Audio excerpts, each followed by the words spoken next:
Good morning guys. र आज चाहिँ म र मामा चाहिँ हामी यहाँनिर राबङलाको एउटा वीरकुना भन्ने जग्गामा हामी घुम्न गइराखेका छौँ।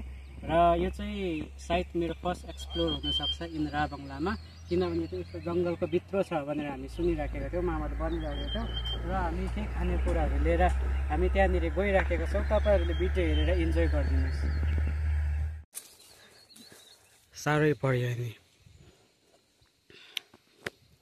खुट्टै काम्ला भयो त दोस्तो। यस्तोमा चाहिँ वीरकुना जानु कहाँ साह्रो छ। आई होप प्लेस चाहिँ राम्रो होस्।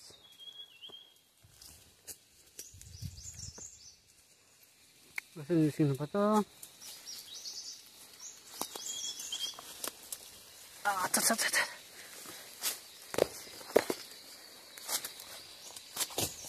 आज त फुल adventure.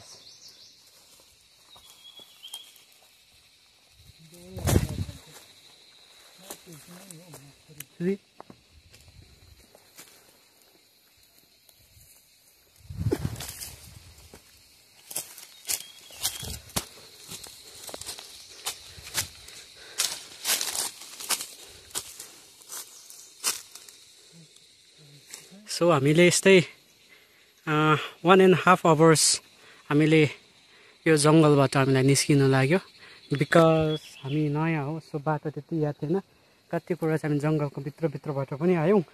So now we are so close. अब एक्साइटेड चाहिँ भन्ने चाहिँ अलिकति मनमा छ। So we are going. म तपाईँहरूको त्यहाँ गएर देखाउनेछु। बाटो चाहिँ स्टिल अलिकति भए पनि अहिले चाहिँ राम्रो भेट्यो हामीले, नभए चाहिँ ढुङ्गाहरू। सो या हामी तपाईँलाई पर गएर देखाउनेछौँ। यहाँनिर वीरपाडा जग्गामा हामी आइपुगेका छौँ। मामा अलरेडी टोल्दिनु यहाँनिर चाहिँ एउटा टावर छ, अनि तपाईँहरूले उता गयो भने तपाईँले भिउहरू देख्न सक्नुहुन्छ। सो हामी त्यो वीरकुनाको हामी एकदमै नजिकै आइथिङ्क यहाँनिर यस्तो जग्गा मजाको रहेछ। तपाईँहरू घुम्नु भयो भने चाहिँ आउनुहोस्।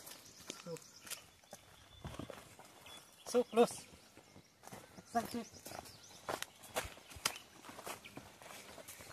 मामा त यता चाहिँ तपाईँहरू चाहिँ भिर भन्दा रहेछ, भिरहरू तपाईँले पाउनुहुन्छ। बट तपाईँले यता आउनु भयो भने चाहिँ चावल एउटा दामीको चावल देख्नुहुन्छ। सो तपाईँहरू पनि प्लिज काइन्डली घुम्नु आउनुहोस्, हेर्नुहोस् जग्गाहरू कस्तो दामी छ। आज चाहिँ मामा र मेरो चाहिँ एकदम एडभेन्चर भएको जस्तै भएको छ। सो तपाईँहरू पनि घुम्नु आउनुहोस्। सो हामी नजिकै छौँ। यो होला छ अब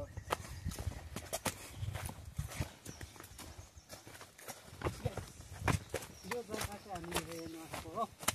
सो तपाईँहरूले पनि प्लिज घुम्नु आउनुहोस्, हेर्नुहोस्, फोटो खिच्नुहोस्, एक्सप्लोर गर्नुहोस्।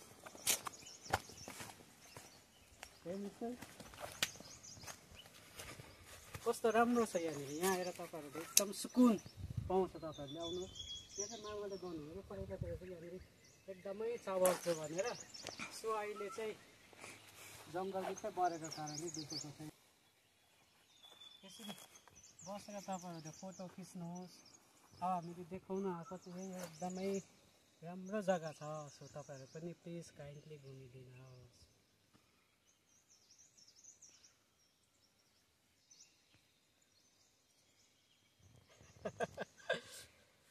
यो चाहिँ हाम्रो वीरकुना। सो हामीले यहाँनिर मजाले बसेर मिठो चिजहरू पनि खाइसक्यो हो।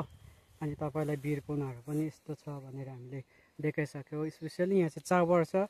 सो चावरमा आएर तपाईँहरूले यसरी पिकनिक बनाएर मजाले खाँदा पनि, बसेर खाँदा पनि हुने रहेछ। यस्तो राम्रो चावर छ। तपाईँहरू पनि घुम्न आउनुहोस्। यहाँ चाहिँ फुलहरू पनि चरक फुलिराखेको रहेछ। तपाईँहरू यसो आएर इन्जोय गर्नुहोस्, फोटोहरू खिच्नुहोस् राम्रोसँगले। अन्त हामीले यहाँनिर चरक्क यस्तोहरू खाएको छ होइन। यस्तोहरू खाएर चाहिँ तपाईँहरूले प्लिज यहाँ चाहिँ नफ्याँकिदिनुहोस्। लगेर तपाईँले आफ्नो डस्टबिनमा हालेर गार्बेजको गाडी कहिले आउँछ त्यहाँनिर टक्कै तपाईँले हालिदिनुहोस्। हाम्रोबाट मेसेज। र यो चाहिँ तपाईँहरूको वीरकुना भन्दा रहेछ। र यो चाहिँ राबङलादेखि हामीलाई चाहिँ 1/2 hour लाग्यो हामीले यहाँसम्म आउनुको लागि चाहिँ, किनभने हामी जङ्गल भित्र भएर आएको। सो तपाईँ पनि घुम्न आउनुहोस् र तपाईँहरू पनि यहाँ इन्जोय गर्न सक्नुहुन्छ, पिकनिक मनाएर खानु सक्नुहुन्छ। Thank you so much for watching this video.